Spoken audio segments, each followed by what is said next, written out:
দেশে বিদ্যুৎ সাশ্রয়ের লক্ষ্যে সরকার শপিং মল, মার্কেট ও দোকানপাট প্রতিদিন সকাল 11টা থেকে রাত 8টার মধ্যেই বন্ধ রাখার নতুন নির্দেশনা জারি করেছে।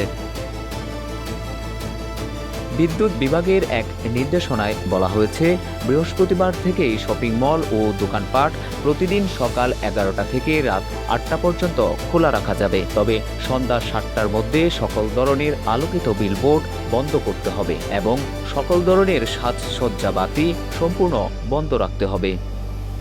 নির্দেশনায় আরও বলা হয়েছে, দেশের যে কোনো স্থানে চলমান বা আসন্ন মেলা ও সাংস্কৃতিক অনুষ্ঠান রাত 8টার মধ্যে শেষ করতে হবে।